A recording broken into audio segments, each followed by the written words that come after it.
Hi, everyone. Welcome back to the Self-Connection Podcast. It's been several months since the last interview due to some major challenges in my personal life. The main one being the passing of my mother in January. She had been struggling with cancer for the past 6 months. I've needed to take some time away and stop all activities that I could to focus on being there for my mother and my family. I'm an extremely private person, but I feel providing some context is important to continuing this podcast and also providing some background to this interview with Heather Valley. Heather Valley is a musician who lives in Hamilton, Ontario, and is originally from a small town in northern Ontario. Her music can be described as dream folk or Americana noir. She does a much better job than I ever could of explaining the genre in our conversation, but what I will say is her music has had a pretty powerful impact on my life. I first met Heather back in July of 2019 at a time when I had first learned about my mother's cancer. I had experienced a few other significant losses in my life that I won't share about publicly, but that were very difficult for me. My wife and I were in the process of renovating an old Victorian house that we just purchased in Paris, Ontario, around the time that I had learned of my mother's diagnosis. A friend recommended that I check out Paris Surf, which is a small, quaint pizza shop that has the greatest collection of chandeliers and random decorations, including snowshoes, antique bikes, and a bison head. Heather happened to be performing there that day. I was struck by her performance, how much heart and soul came through, her obvious talent, and the labor that went into her craft. It was clear to me that Heather's music was going places. Her debut album, Desert Message, was released independently on November 22nd, 2019, to great critical reception and earning a coveted 5-star review and #1 album spot on Alt Country for 2019. It was included on numerous 2019 Best of lists and has been reviewed, covered, and playlisted by the Philadelphia Inquirer, Hamilton Spectator, View Magazine, Steel City Music, to name a few. She's performed at various musical festivals and has a growing following. I feel fortunate to have met Heather at this point in her career and to see her play at these small, intimate shows, as I'm sure she'll grow to have many, many fans and play in bigger and bigger venues.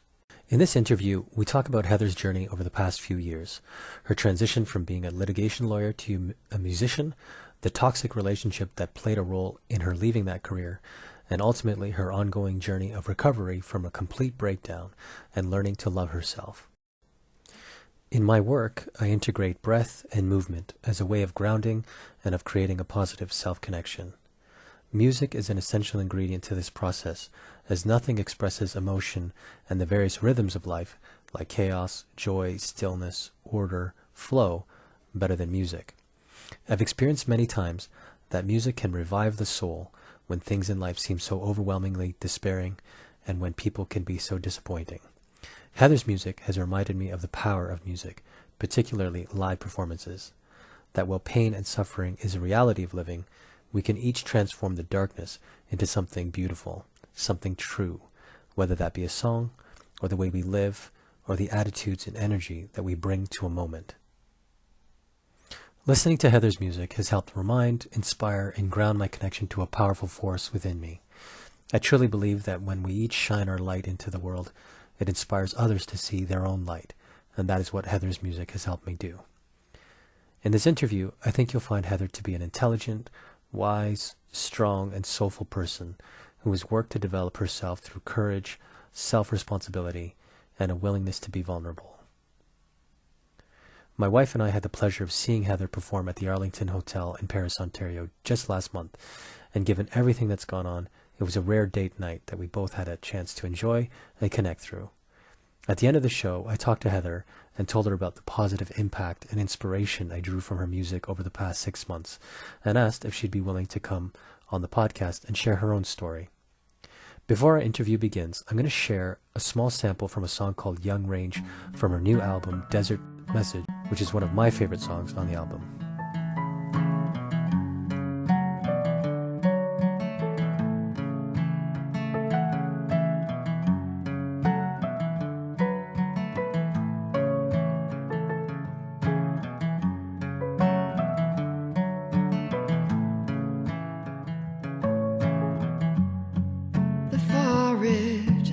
Of day, a haunted pink of a sun that won't show its face. And I wonder, how's it look to her? Does she feel the cruelty I feel? Young range, only a few days free. Is it really love when you lost yourself, when you found me?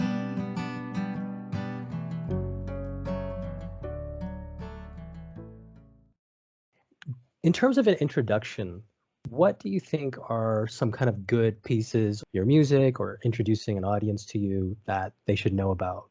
I think it's helpful to situate the genre for people. Hmm. So if you were to say that this is roots music and it's been called anywhere between dream folk and Americana noir, I think that that would help set the stage a little bit. Okay. Okay. Can you help me understand what that means? So dream folk and Americana noir. I've never heard of those. Okay, so dream folk is a genre distinction. It's a subgenre within folk that Okay. has been spoken about publicly. Another Canadian artist who's getting really well known, who's in that genre, is Jennifer Castle. And Okay. she's interconnected between the Toronto scene and then lived on Lake Erie for quite a while. Okay. She's also currently toured with Kurt Vile, so she's doing pretty well. Okay. What that is it seems almost like a dreamy 70s era return to folk. Mm. So that's what people refer to. And then sometimes the topics of those songs are almost like magical realism, which I Okay. really quite love. Yeah. There's an element of that, but then because of the nature of the story, it's been described, and I haven't heard this used elsewhere, but it's been described as Americana noir or Southern country gothic, which is like, it's almost as though you were to import the context of a mystery story into folk. Mm. Okay. Um, yeah, that there's a kind of darkness to your music that I really appreciate and enjoy. And, when I met you at that last show, I explained to you that my mom had passed away recently. And sort of in that process of her dying, your music was actually really helpful because emotionally, I think it resonates at that level. For me, that felt very authentic and very true to the experience of loss, whatever that kind of loss is.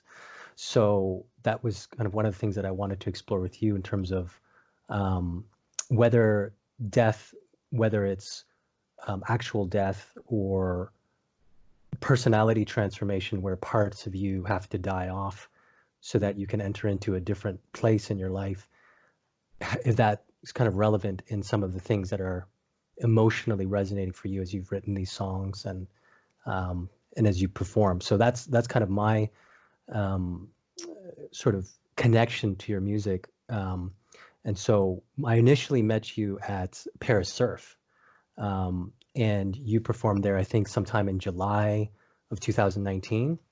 And I was there. We had just started to move into this house in Paris, and I was there doing whatever kind of odd jobs around the house. And my friend recommended that I go there and grab some pizza and have a beer. And you were performing there, and I was just eating my food, and I was like, wait a minute. Like, there's something about this performance that's not like a typical, someone playing in a restaurant, that kind of thing. And it was the emotional authenticity. And I think, you have a beautiful voice and you're very talented. And I think layered in that is something about your personal transformation, which is why I wanted to connect with you and have this conversation to explore that. Because this podcast I'm a psychotherapist. And so my sort of exploration and the theme of the podcast is self-connection and how people kind of move through situations in their life, painful, suffering, and sort of come out the other side of that and survive that and actually become something even greater. So I'm wondering if that is maybe a transition for you to share a little bit about your own experiences in the relationship you have with music and how that's been a force in your life. Could you share a little bit about your story? Yeah, absolutely. So a lot of the items that you just spoke to in that sort of introduction to how we met and to how my performance came across for you really resonate with me. And I think that speaks even further to this feeling of authenticity that we can find with each other through music, Hmm. shared experience, right?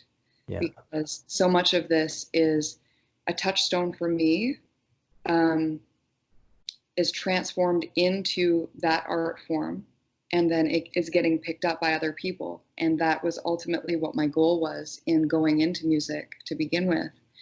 But I'll step back a couple of steps for your audience.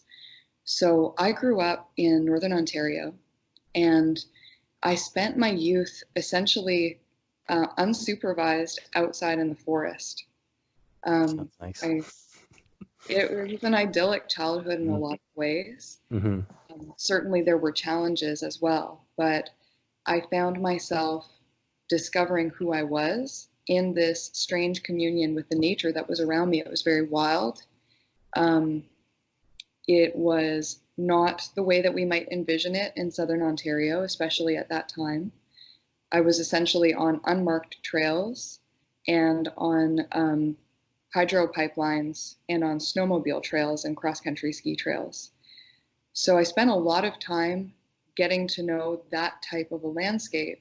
And my family wasn't a strongly musical family. So I didn't have a frame of reference for lyricism, for the voyage that people can go on through music. It just wasn't really part of my life. And I found myself slowly Hmm. attracted to those things through my own means, as I was discovering myself. But I never would have imagined myself in a city context or in a musical context as a performer because I didn't have that method of expression at the time. I didn't learn an instrument or anything like this. Hmm. So I spent my time essentially training to become a cross country skier. And my goal was to go to the Olympics at that time. And I did fairly well. By the time I quit, I was ranked 13th in Canada nationally. Wow. Okay. But I was looking at, what will the future hold? And that was just below the level of moving on to become part of the national team or the national developmental team. And I Hmm. wanted to experience life in a different way. The best way that I can describe cross country ski training for anyone who's not familiar is it's very similar to swim training. So it takes over your entire life. Right.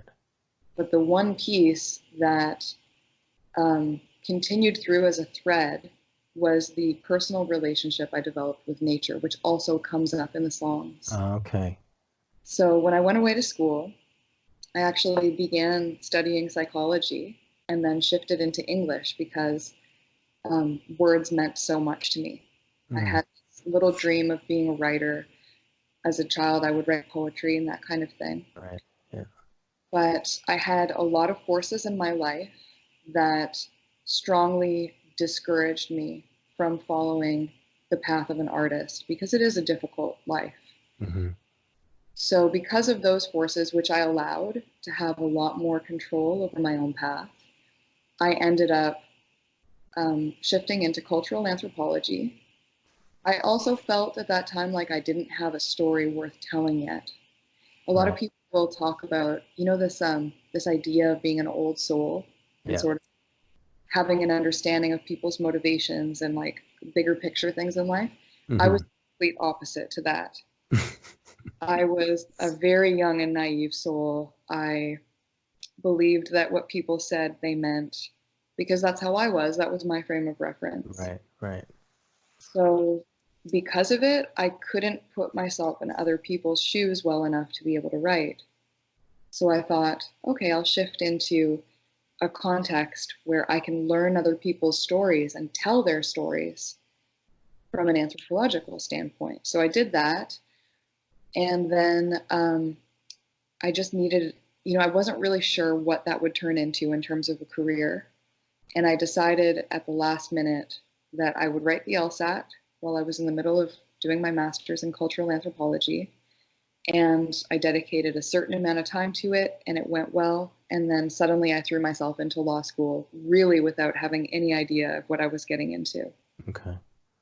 But the issue with that is law school is extremely expensive at this point, and I was independently funding it. So I committed myself to a career path that I thought was going to be ideal for me because I thought it would be challenging. It would keep my interest. I Mm. believed in justice at that point. And I'll be completely honest with you, I felt like I needed to prove myself. I was not comfortable with who I was as a person yet. Mm-hmm. That was why I allowed myself to get taken off of the things that naturally attracted me, like Right. writing. And I wanted to prove that I could be a person in this world of men or world of humans, socially. So, So was that transition between cultural anthropology into law, that was quite a sharp left turn then? Um, well, how, I think I lied to myself. I thought that I would be able to focus my legal studies on immigration law, which was relevant to the cultural okay. anthropology approach that I took. Okay. But I ended up, without realizing it, committing myself to having to work for a long period of time to be able to pay down that debt. It was a tremendous amount of debt just from law school. I had $100,000 that I had to pay back. Yeah. Wow. You know, Mm-hmm. um, what ultimately happened was I began practicing law at a regional law firm that was very well respected with an extremely good mentor. But the further you start to walk down that path, the more commitments that you make in relation to that path. And So what kind of law were you practicing at this point? it was civil litigation, and initially I was practicing a 50% commercial litigation practice, and then 50% was family law. Okay. Yeah. But I naturally am, inclined to connect with people on an emotional level. So I started doing more and more family law, and by the end, that was my specialization. Okay. Yeah. So, you commit so much time, right? Like within the context of the schooling, within the context of all of the learning, it was an all encompassing thing. I didn't have the ability to take time to do anything that was sort of self care. I was Mm. always taking care of other people. And then it gets really hard to imagine sacrificing all of that to take a different path, Right. especially because, it's really odd for people who knew me over previous periods of my life because they'll say that I always seemed confident, but I was putting on a costume. You know, Mm-hmm. I played Heather the cross country skier and I understood how to interact in that role. I played Heather the lawyer. I understood how to interact in that role, Mm-hmm. but I really didn't know who I was. Right. And because of that, and because I didn't feel like law was a fit, but I felt trapped in it, I started looking for validation in the wrong places. And then that's what leads us to the very dislocating experience that essentially caused me to leave that whole life. Mm-hmm. And, it was a romance. That, Mm-hmm. that was the hugest factor. I was living in this regional small town outside of Hamilton. I had purchased a house because at the time a house was cheaper than rent. Right.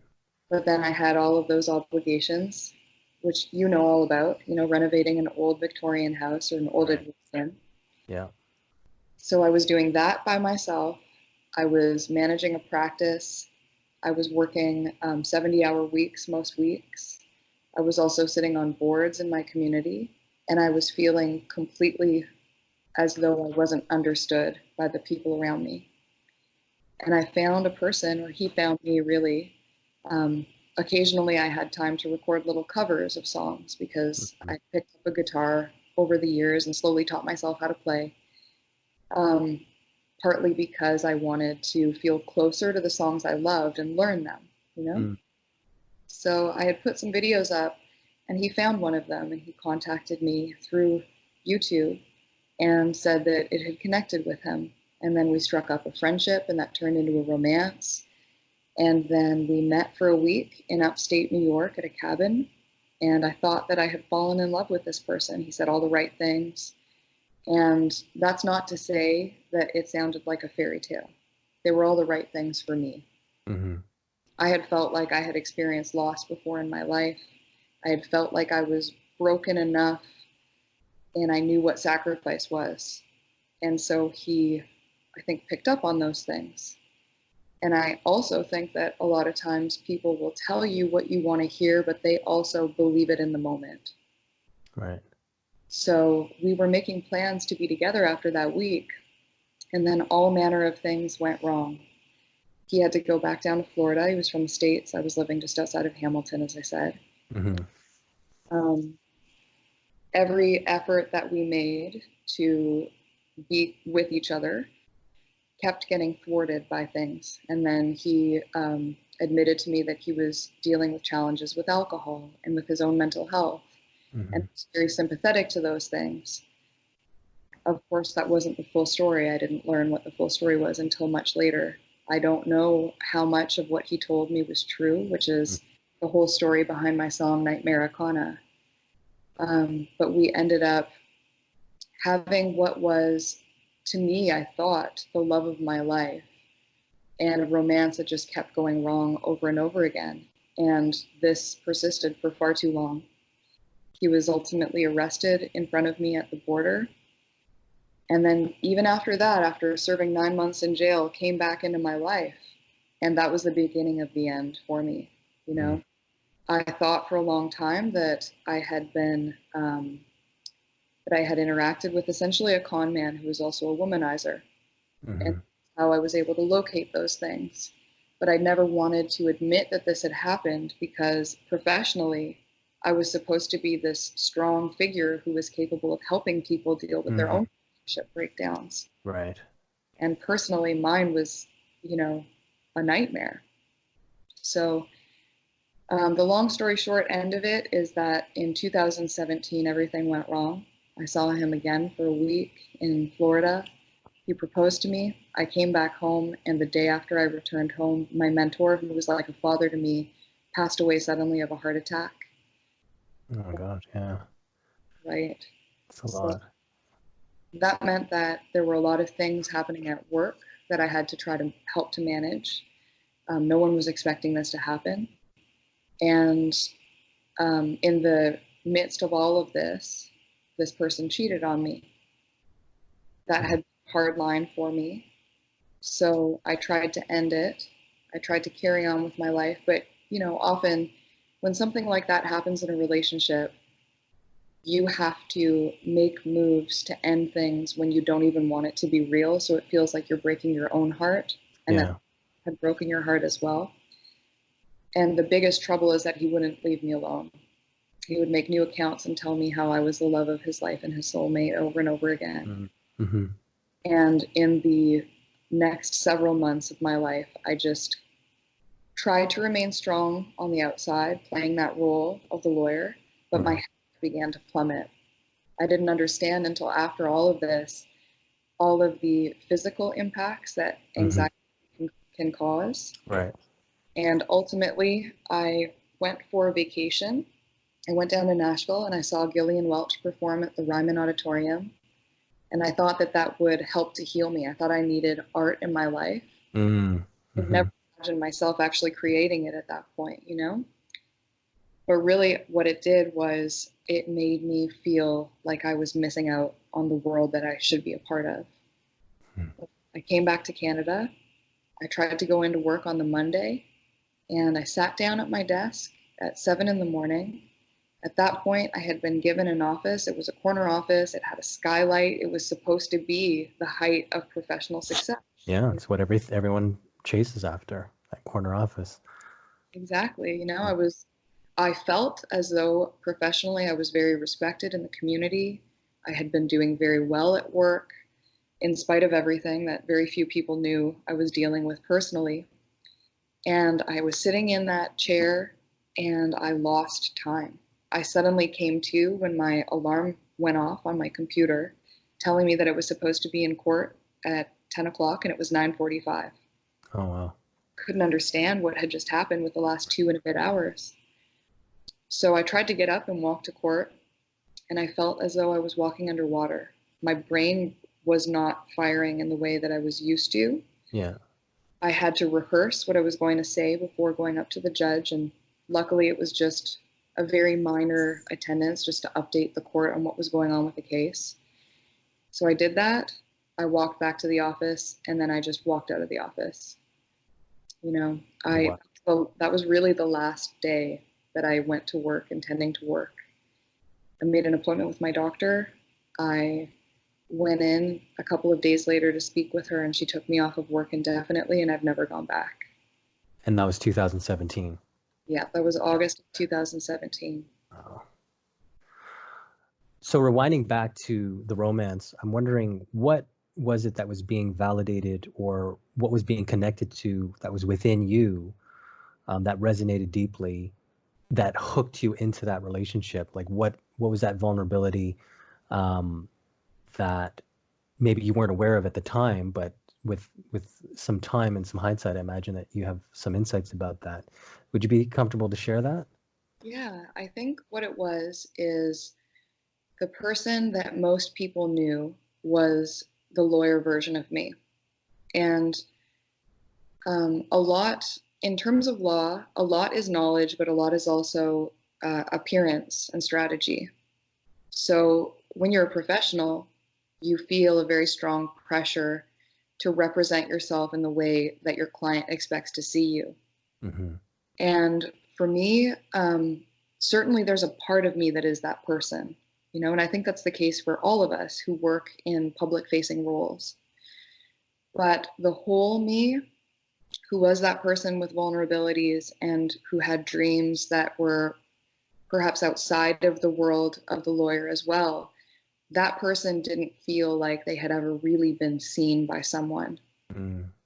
And this man who I became involved with did everything that he could to make it seem like he understood that person and wanted to be with that person. Right. And, you know, since we had connected through music, a very large part of the development of that relationship was really and oddly him, as a person who grew up in the South, educating me about Americana music and introducing me to things that I hadn't known already. We both came together through our independent appreciation of Jason Molina's music, who is my biggest influence in my art now. But beyond that, I hadn't necessarily explored the rich heritage of Americana. So he would send me these songs, and then they would become touchstones to our conversations with each other. And it was almost as though the history of this incredible music was interwoven in this relationship. Right. Okay. That's fascinating. Yeah. Since so much of that music is on themes of romance and loss and just very romantic kind of visions of the past and of the present, I almost began to feel as though they were part of the character of the relationship as well. Mm-hmm. And I fell completely in love with that idea. Right. I also honestly wanted to be saved from that life because I knew it wasn't fully me. And that was something that he continuously offered to me, you know, in making plans for a future together. Mm-hmm. And I think seeing the artist within you, and I think that the artist within you also connects back to the theme of your earlier life that you were talking about, of being connected to nature, of being connected to that powerful force that is beyond words, but really connects to our feeling level, our emotional, our capacity to connect at that level. And it sounds like the awareness or the connection to that deep level where you're tapping into something that's maybe at a soul level or at a deep level that I would call the self, that was used in a way that was part of what you weren't aware of yet, you know, within yourself. And it sounds like taken advantage of, but also sort of breaching an opportunity to move into a more authentic phase of your life. Right. I think in my heart of hearts, I had always wanted law to be a stopover, at least in the context that I was in there, you know. I hadn't imagined myself as like the Perry Mason, courtroom lawyer. Right. Was something that was required for me to be able to go on and continue my studies, or to, for a while, I had wanted to go to the UN and to work in one of the tribunals. But then I became completely overtaken with this idea of this romance. And I had never really experienced that before. And it suddenly seemed real, and everything else didn't matter, you know? Mm-hmm. So I think, when you talk about the recognition of the self, I thought I was beginning to learn who that was in myself through his gaze. And that was why the validation was so important. Right. You know? Yeah. Yeah.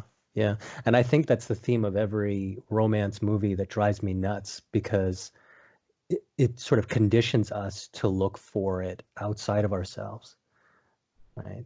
That moment, that like powerful moment, and I've experienced it in myself, but it's like an illusion, it's a ghost, and um, but when you go through that heartache, you wake up in the contrast of that experience to realizing what's more you, what's more, I think, in the roots of yourself. So it's I think a necessary step.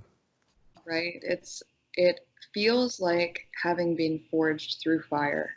Um, Nice. Yeah. um, and the funny thing is, at the time, I thought that I already knew who I was. So it's all in retrospect that I'm realizing that I was so I was in parts, you know? I had to play this role in one context, and then I had to play another role in another context. And really going all the way back through my life, I was always seeking out approval in some way. I Mm, mean, that's essentially what our education system is set up yeah. to cater to and to expect from people as well, So because of that, I had never actually fallen in love with who I was. I didn't even know who that person was. Mm-hmm. It was only in the process of coming out of essentially a complete fracturing of who I was. I lost the ability to read for about a month. I couldn't process things. I was so exhausted, in the lead up to me finally leaving my job, I don't think I slept more than 3 hours a night for probably 3 years. Wow. And part of it was trauma related, because what ended up happening with this person is that he would manufacture these 11th hour crises Mm-hmm. and then come to me looking for a solution. And so it was just this roller coaster, which became almost like a conflict habituated experience of love. And Mm-hmm. you begin to crave those extremes because you Yeah. feel so much deeper. Yeah. It was partly that, it was partly how stressful the job was. Um, and I became hyper attuned to vibration. So I couldn't sleep. Anytime a vehicle would drive by my house, it would wake me up. That's one of those things like Yeah. associated anxiety that surprised me. Yeah. So I was in a place where I really needed to start to recover, but it was such an acute and sudden breakdown that it really took me about 6 months before the reality of everything hit me. And Mm. I began to actually grieve, and I began to feel things again, because when you're in survival mode, you maybe don't. You only focus on what's absolutely necessary. Yeah. So, that brings us into 2018, and I spent a great deal of time in that year, um, honestly, really depressed. Mm. Um, it was really difficult for me to get out and see people because I just felt like I had tried so hard for my entire life, and this was the end result of it. Yeah. Can I ask, in terms of, and it might be helpful for people listening that are in a toxic relationship, in an abusive relationship, to understand how did you create that boundary that then allowed you to go through this process of grieving and of healing, which I see depressive phases as that. It's really an important part of letting go of something, letting go of aspects of yourself that no longer fit. Could you speak to that? Yeah, I wish that I could say that it was something within me, but the story is actually more sordid. Um, so I mentioned that when I tried to cut things off because my last boundary had been crossed, Mm-hmm. the first year that we were together where these constant issues came up, in reality, which I later learned, he was lying to me and actually starting relationships with other people because we were long distance. Mm-hmm. So then he would disappear and claim that he had gone on a bender to get sympathy and then come back into my life and disrupt everything again. So um, the last boundary was, if we're going to try this again, if there is ever, any cheating, then I have to leave, because I knew that it would destroy me, because I really loved him. I thought that I did, right?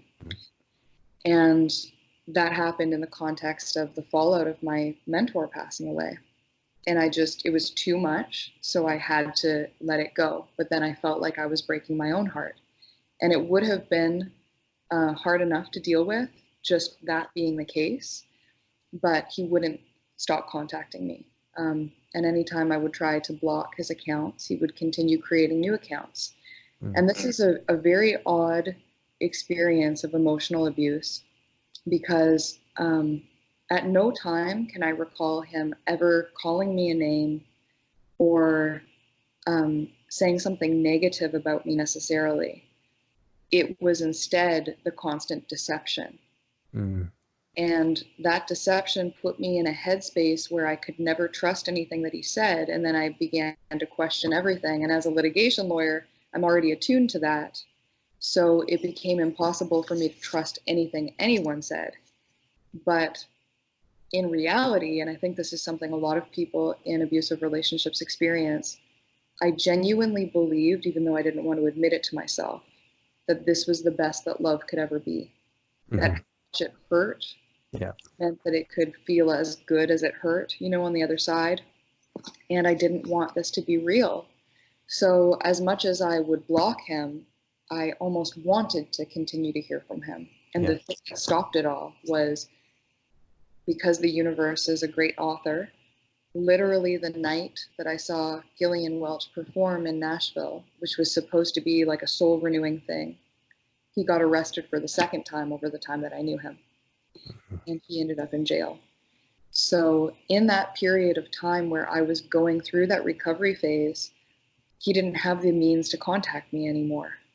And I was able to put it in the past and to write these songs and to begin to heal.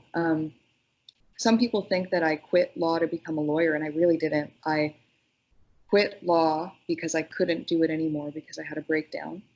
And in the process of beginning to try to heal, I turned to my guitar.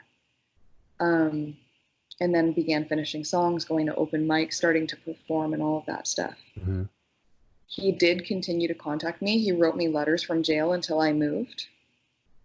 I had my mail forwarded, and I continued to receive the letters in the new place that I lived in. He went so far as to say that he would wake himself up by calling my name in the middle of the night in these letters.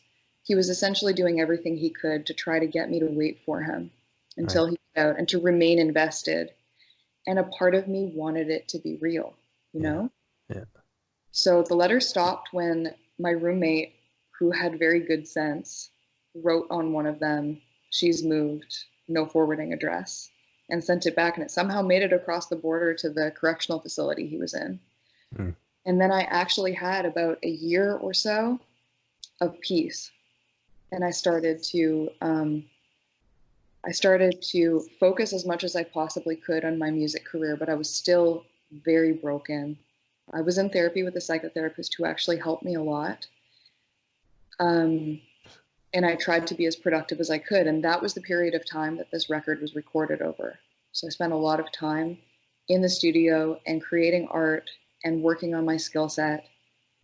And then he reappeared. He began calling me from jail when he was placed in a different facility. And it was very, very bizarre to be holding my phone and suddenly have a call come up that said on the caller ID, "inmate call." Mm.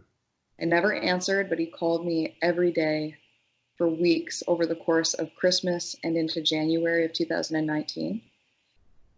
Then he got out of jail in late January, and I began getting text messages. When I finally blocked him from the text messages, he actually discovered my music page. He had, I wasn't creating music at the time that we were together, so he somehow found it.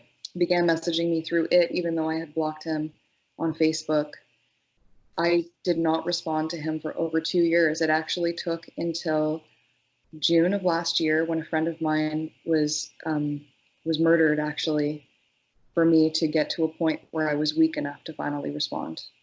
And over that whole period of time, even though I didn't talk to him for 2 years, it began to really confuse me. I would ask myself, how can this not be real love if this person has tried this hard for this long? Right. The other half of me said, this is a game and he's a narcissist, and all that he wants is to know that I want him, and then he'll leave. And that's actually what happened. I finally reached out. He asked me if I would go down south to meet him. I told him I was still very, very hurt from the past and very upset about it. And he told me, that was 2 years ago, you got to get over it. And then the next day he disappeared again. And then I discovered that he had actually, in the midst of all of this length of time of contacting me since he was out of jail, he had reconnected with one of the people he cheated on me with. And this was the most difficult one of all of them, because it was over a period of time he had moved up to Buffalo. And this is the story that I tell in the song Lovejoy. That was supposed to be our chance, because he would be there and able to work, and we'd be able to see each other on the weekends. But time and time again, at the last minute, he wouldn't be able to make his rent. So I was paying his rent, paying all of my expenses. Oh my God. Yeah. Dealing with all that debt. And when I could no longer go down every weekend because of how expensive it was, he found a girl on a dating app who looked like me and had the same name as me, who was also Canadian. Oh my goodness. Drove a car. Yeah. And ended up cheating on me with her. And she's the girl that he's now married to. So he still has his Heather from Canada.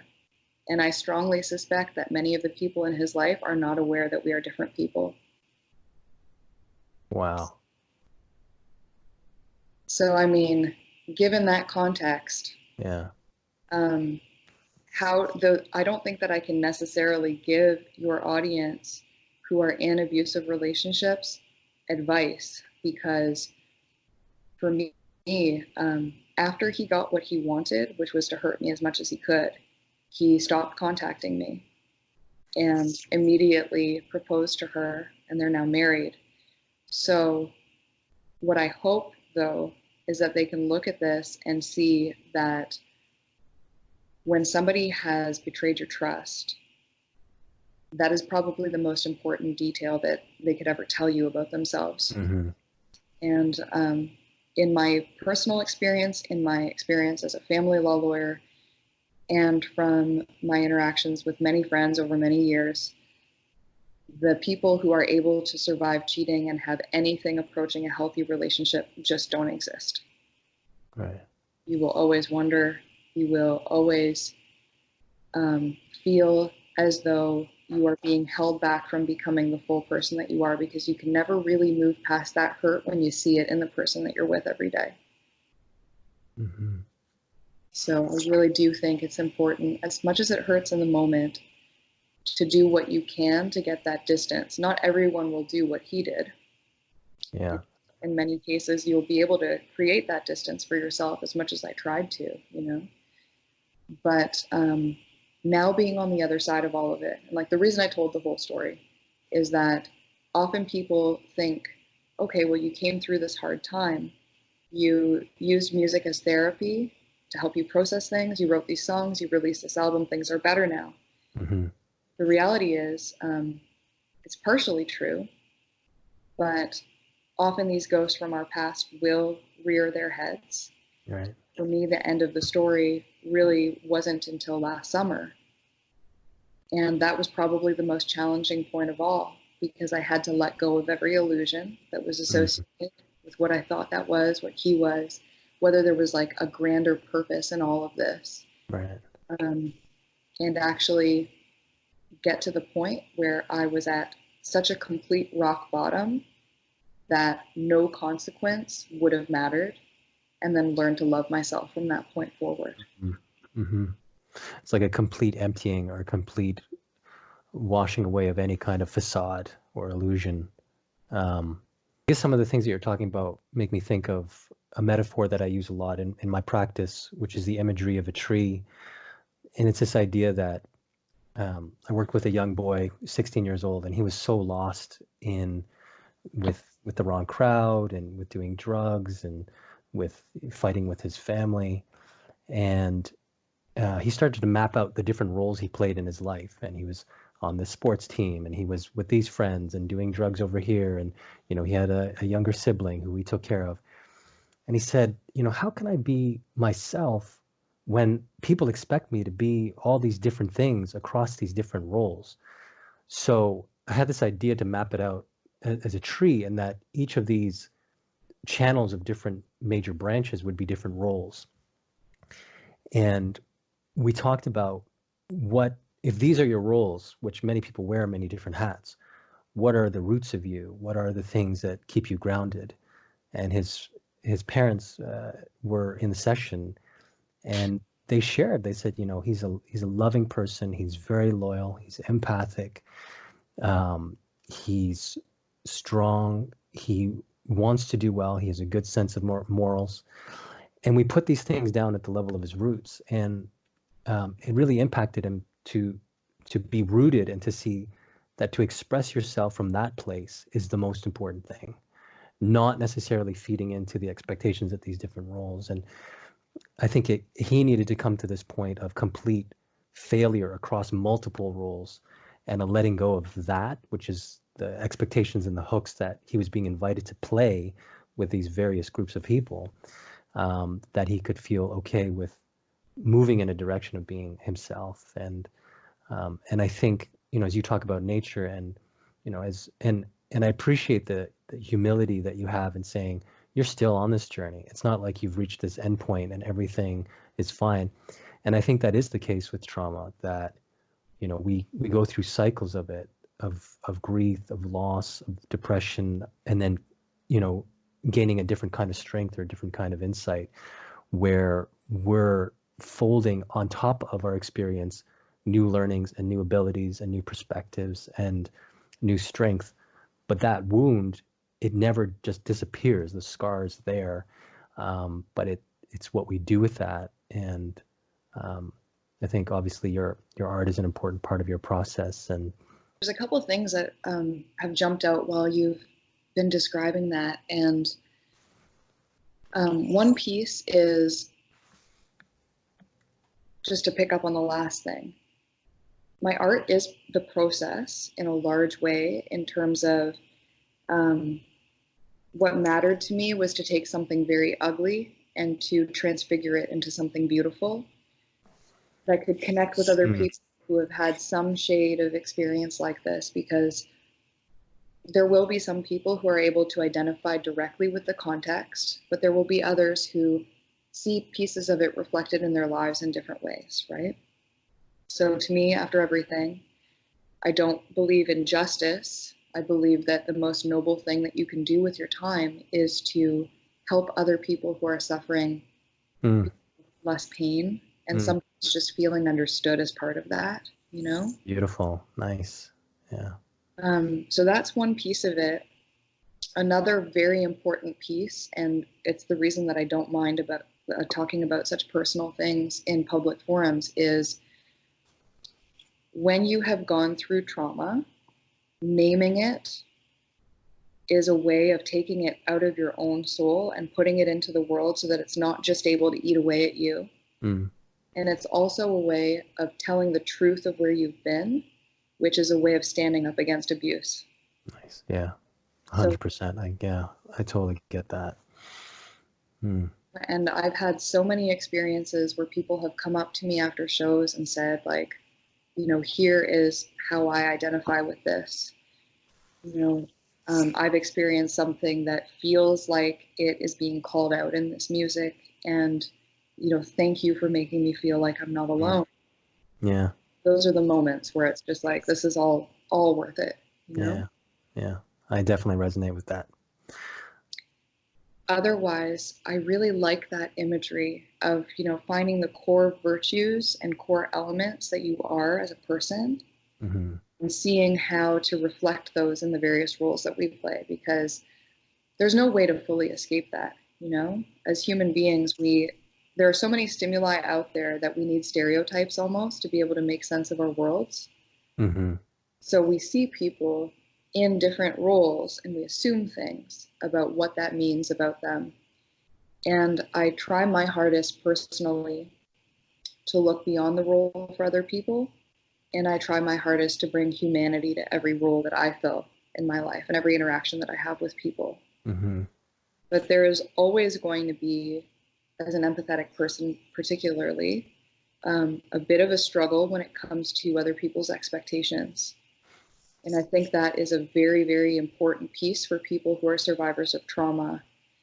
Um, it's a lot more difficult for people who have been through something like this or whatever it is in their own particular context to deal with people who are pushing past their boundaries, at least in my personal experience. Yeah.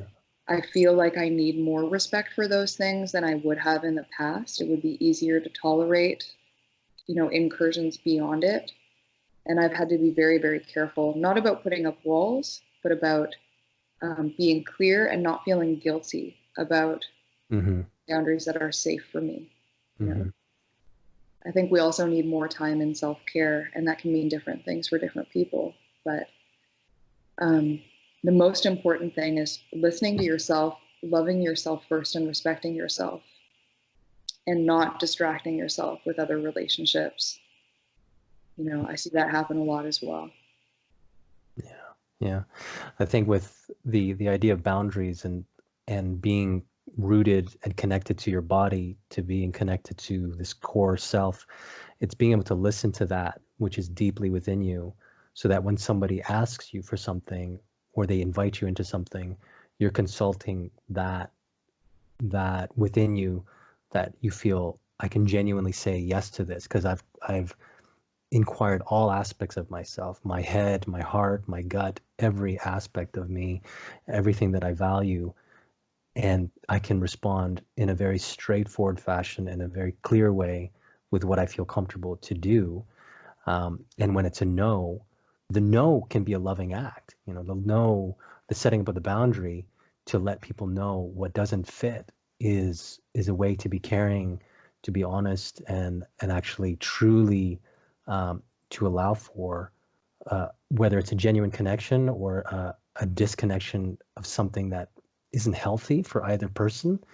The no, and this is something that I've found really useful, to think of no's and those boundaries as a loving act, whether it's within that relationship or in the environment or the context itself. That when we're clear and when we're honest, that's a powerful force for the good, I'd say.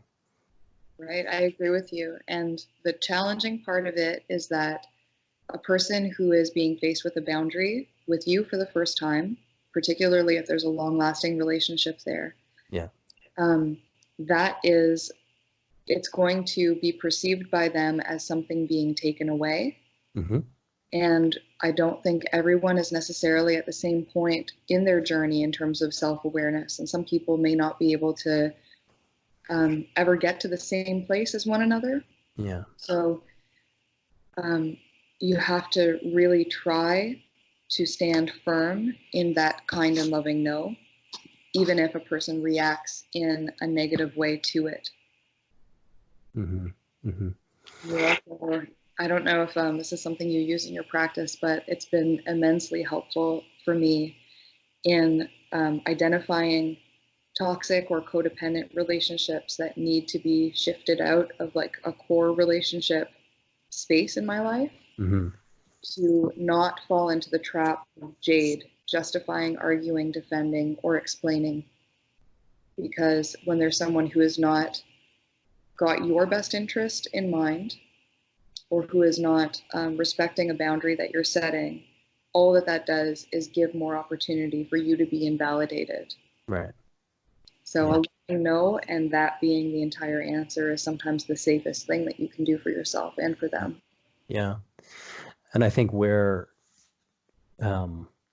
toxic and abusive kind of relationships, they stem from one of the earlier things that you started to talk about is the seeking of validation from outside of yourself, because that's what feeds codependence. It's like the idea that I'm not okay unless we're together. That sort of foundational belief, which is sometimes hard to get to because you can have this illusion that yes, we're autonomous and we're our own people. But I think when it gets into this emotional, this addictive quality of being these great highs and lows, that's when you have an attachment that is based in this extreme external validation that I think we're all vulnerable to. As you said, we're primed in it over, many, many years of public education to look to the teacher, to get the grades, to make our parents happy. There's a ton of conditioning towards that. And I think the idea of coming to a place of loving yourself is it's not even useful, I think, to think of it as a verb, like you need to love yourself, because I think then it becomes this other task that you have to perform well at. I think it's really knowing your essence and your value as a human being, and connecting to that outside of your performance in these roles that we're talking about. That's difficult to do, but I think that's a lot of what I try to do with when I'm talking with people in a therapeutic context, which is to continuously point back to them that they already have it, that the thing that they're seeking out there already exists as a living force within them, and that their task is to, in a similar way of what you're describing, is to share that as truth, as it is just that. It is like, this is my experience, this is my truth, how I've lived through it, and my worth isn't contingent on the response to that. It's just there. Yeah. Right? That's absolutely it. You can't be worried about how you will be received. You just have to be as authentic and true as you can be, Mm-hmm. Mm-hmm. And one of the really big challenges, just in general, in self-improvement as a person, which is the voyage that we're really on forever because we're always becoming, right? Mm-hmm. Yeah. It's never static, is letting go of the external need for validation and being comfortable with who you are. And I feel like you have to complete the first process to some extent to be able to really get to know how to start the second process. Mm-hmm. Mm-hmm. At that point, you'll begin to attract the right people into your life. Nice. Can I ask you specifically, as a performer, how do you prepare yourself for performances and deal with that ego mind that is, tempted to be concerned about that external? Like, how is there something that you have to do before shows to prepare yourself mentally, physically, emotionally, or it's not really something that you have to think about? Because I see you as very present, and like, because of the kind of music that you share, it is very authentic. So I see that in the performance, and I wonder if there's things you have to do to prepare yourself to express yourself in that way. Well, the thing that I do before every performance is I ensure that I have enough time with my guitar in the days and weeks leading up that the songs feel like they're right under the surface, right? So like there's the performance element where I want the way that I'm able to represent the music that I'm playing, like the originals or the covers that I do, the best way possible from a musicianship standpoint, vocally as well.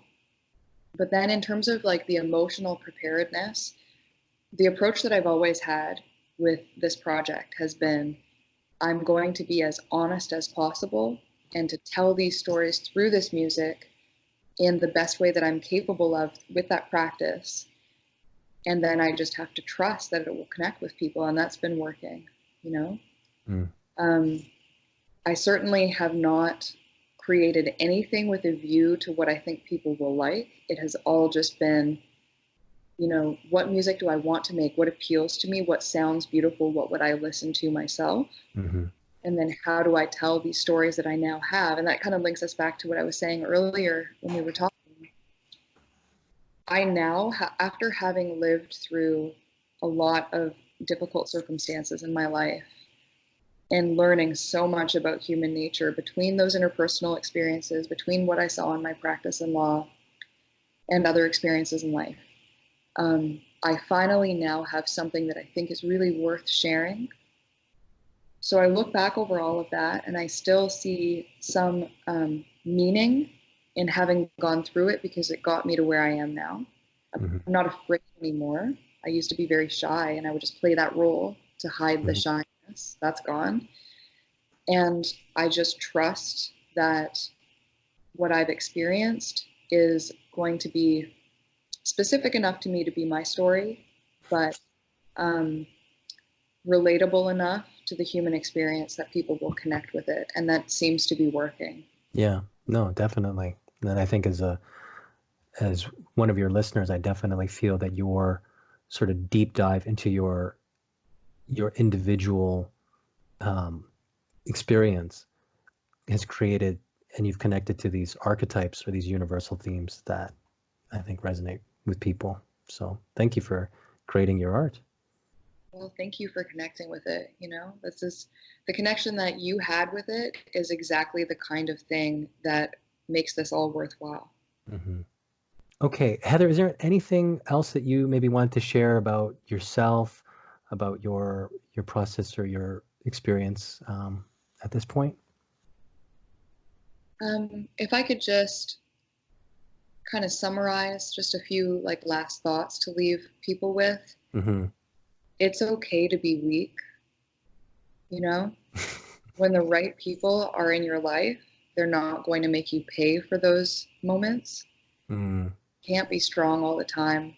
And I think that part of the reason that I went through really like the difficult times that I went through was because I was so proud and so afraid of showing weakness that I allowed myself to internalize everything. And then, in the context of the abusive relationship I was in, when that person became my major source of external validation, it became a lot more difficult to leave because I Right. didn't really have that network. Yeah, yeah. That's what I was wondering about in terms of being able to extricate yourself from such a relationship. I imagine like you need a ton of support, people that you do trust, that have your best interests at heart, that really know you, to be that kind of reminder of you deserve better, you're worth more than this, to help you let it go. And the thing that I wanted to comment on that you were saying with how you prepare for performances is this theme of trust, of, you know, doing your work and then being intentional about, okay, now I just have to trust. And trust sounds like a passive thing, and it really, on some level, it is, but it's also a tremendously active thing to do. And I think to your point about not being afraid to show weakness, to show that vulnerability, there's a tremendous strength in that. You know, I work with a lot of men who have suppressed their emotions because that's what they've been trained to do culturally within their family. And they often say, you know, I don't share my emotions because I'm afraid of appearing weak. And then when they come through the other side of it, it's like true strength is being able to have the courage to express it honestly and to allow it to move through your body, to share it with the people that you love, and then in receiving help and support. I mean, that's tremendous strength. And so I think that's kind of the full circle of what it means to express and to be honest about your pain or your weakness or your human frailty. That's exactly true, right? And I mean, in the context of performance, part of the reason that I'm able to just let go and trust is because I don't have any expectation that I'll be able to connect with every single person. Mm-hmm. You know, frankly, I don't, you know, it's not my expectation or goal that everyone will love it. People who don't connect with it, it's not for them, you know? Yeah. Yeah. But the people who it does connect with, they connect on such a deep level that it's almost like we become friends, you know? Which Mm-hmm. is just an unbelievable and amazing thing to be able to do through music. It's Mm-hmm. like you get to know each other's soul because you know that that same thing resonates. Um, when it comes to individual people, um, being honest about their truth and their emotions, it's very key to ensure that you have people that are safe, that you really trust Yeah. to open up in that way too, right? And if someone doesn't make you feel safe in that way, that's not a safe person, and that's where the Mm-hmm. boundary goes. Yeah. Yeah. Yeah. I think that's a good sort of segue. And I would want to touch upon the themes that you're talking about of how to know when you're safe, how to set up boundaries, how to trust your deepest intuition about things, because that inner wisdom, it's easy to override it, but there's a kind of calculation that your body makes that's way more intelligent than our cognitive minds. So You know, isn't there that saying, when you're wearing rose-colored glasses, all the red flags look like white flags? I like that. I've not heard that before. That's good. That's good. Yeah. Okay, Heather, why don't we wrap it up for now? I'm sure it would be great to touch base with you again as you continue to progress on your journey, but I wish you all the best. I think you're an incredible artist and an incredible human being. I think your story and your work is so inspiring, and I thank you for being you. Thank you so much, Tim. I'm really glad we did this. This was a lot of fun.